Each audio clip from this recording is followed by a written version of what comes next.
নমস্কার বন্ধুরা, আমাদের একটি ছোট্ট ব্লগ ভিডিও সবাইকে স্বাগত। আশা করি সবাই ভালো আছো, সুস্থ আছো, যে যেখান থেকে ব্লগ ভিডিও দেখছো। তো বন্ধুরা, আজকের আমাদের গোপালকে ভোগ ধরানো হয়েছে রুটি, ঘুগনি আর একটা চচ্চড়ি আর হচ্ছে টক। তো সম্পূর্ণ নিরামিষ রান্না। তো বন্ধুরা, আগের দিন গোপালকে মাছের ভোগ দেওয়া হয়েছে, তো সেটা নাকি মাছের ভোগ। তো সেইটা জানতে হলে ভিডিওটা স্কিপ না করে শেষ পর্যন্ত দেখতে থাকুন। আপনাদের সবই বলছি, দেখাচ্ছেই দেখুন বন্ধুরা। আমি এই যে মাছ বানাচ্ছি বসে বসে। তো বলুন বন্ধুরা, একঘেয়েমি খাওয়ার সবসময় কি গোপালের মুখে ভালো লাগে? মানুষেরও ভালো লাগে না, তাই ঠাকুরকে সবসময় একই রকম পকোড়া করে দেবো কেন? একটু অন্যরকম করে দিচ্ছি, পকোড়া ভাজা না দিয়ে একটু কোপ্তা করে দিচ্ছি। তাই জন্য এরকম পকোড়া, এটা পকোড়ার করে রেখে দিয়েছি এরকম করে, আর একটু পকোড়াগুলোকে অন্যরকম একটু বানিয়ে নিয়েছি হাতের সাহায্যে গোল করে। তারপরে আঙুল দিয়ে মাঝখানে ফুটো করে দিয়েছি। তো দিয়ে তারপরে এরকম করে ভেজে নিচ্ছি।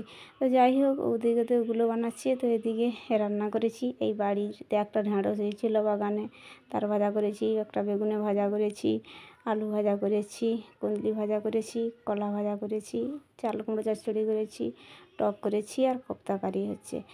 তো এই সব, তো এইগুলো হচ্ছে সবই নিরামিষ রান্না। তো ওই যে মাছের ভোগ যেটা, সেটা সম্পূর্ণ নিরামিষ জিনিস দিয়ে তৈরি।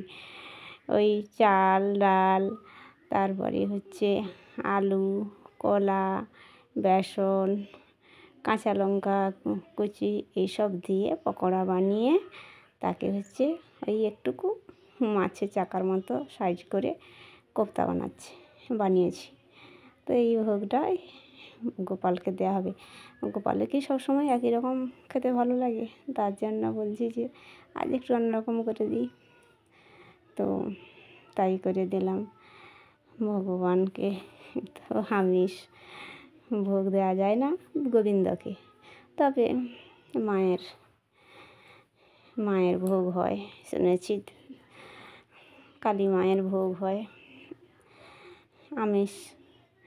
তো হচ্ছে ভগবানকে, অর্থাৎ গোবিন্দকে, কৃষ্ণকে হচ্ছে মাছের ভোগ দেওয়া যায় না, কেউ দিতে পারে না।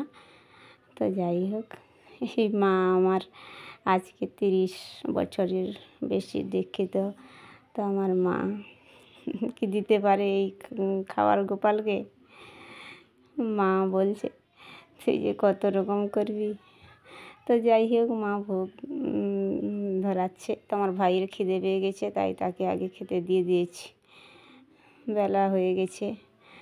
তো ওই সব রান্না করতে করতে একটু দেরি হয়ে যায়।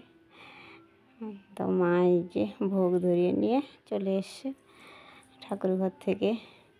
তো সব, তো আমরা এই প্রসাদ পাবো। তো বন্ধুরা, দেখলেন গোপালকে কিসের ভোগ দেওয়া হলো। এটা হচ্ছে নিরামিষ সম্পূর্ণ। তো বন্ধুরা, এরকম থাম্বনেল দেওয়ার জন্য আপনাদের কাছে ক্ষমা চাইছি। তো এই আমার ছেলেরা, মানে ছেলে দেখে, বড় ছেলে দেখে বলছে, মা এই তরকারিটা পুরো দেখতে পুরো মাছের ঝাল লেগেছে। তাই আমি এরকম একটু থাম্বনেল বানিয়েছি। তো তার জন্য বন্ধুদের কাছে ক্ষমা চাইছি। তো আপনারা ভিডিওটা শেষ পর্যন্ত দেখলেন, বুঝলেন, আপনার ধন্যবাদ। টাটা, দেখা হচ্ছে পরের ভিডিওয়।